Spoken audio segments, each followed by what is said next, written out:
setuju dengan kalimat memilih siapa, karena buat saya ini bukan memilih ya. Semua orang katanya gitu. Tapi kayaknya itu kayak gimana ya, cetek ya gitu. Karena menurut saya ini semua terjadi karena situasi, ya.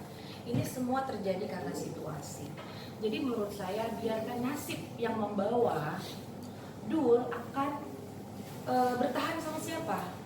Sarah atau Jenna? Bukan. Dul nih milih siapa? Kayaknya nggak gitu, nggak sesederhana itu gitu. Dan film ini, cerita ini dibuat bukan untuk menyakiti siapapun.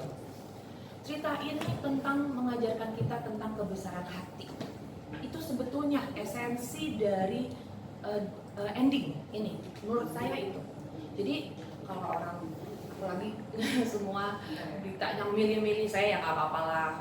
Tapi sebetulnya kalau saya merenung gitu dalam hati saya, nggak kayak gitu. Dulu itu mempunyai nilai-nilai yang kuat ya tentang apapun gitu.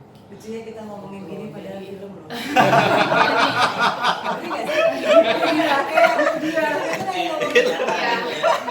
Mungkin kalau gue jadi lebay ya, karena gue sayang banget sama karya ini gitu. Dulu itu cintanya kita semua gitu, jadi gitu. iya. Jadi kita tuh membahasnya dengan sepenuh hati gitu. Itu emang real nyata. Jadi ini bukan soal memilih, oke? Ini biarkan nasib yang membawa Dul. Jadi siapapun yang dipilih Bang Dul ikhlas ya Mbak? Ini kalau Sarah kan konsisten. Sarah itu dari dulu kan dia pergi, dia balik, dia kita cerai gitu. Sampai di Dul 3 juga dia konsisten, makanya di situ dari segi eksplorasi permainan, acting segala macam, Sarah tuh konsisten aja dari yang pertama, gitu-gitu aja dia konsisten. Hanya nasib yang bisa mempersatukan Dul dengan Sarah. Dulu Sarah sudah lama tersakiti. Kalau ngomong milih, dulu udah memilih Sarah pada saat dia menikah, karena itu cinta sejatinya.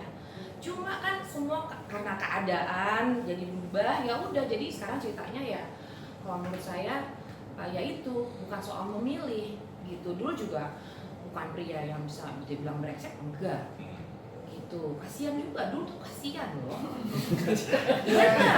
Saya tuh sedih, saya tuh kasihan dengan Kak Dul gitu.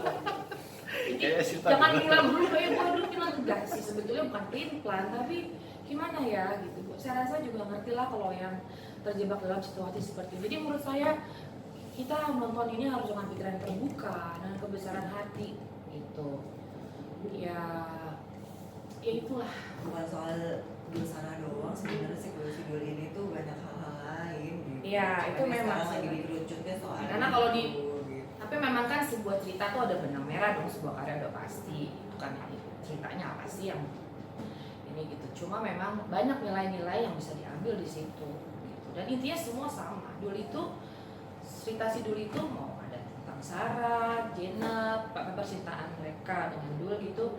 Tapi nilai-nilai kehidupan yang mengajarkan kita tentang kebesaran hati,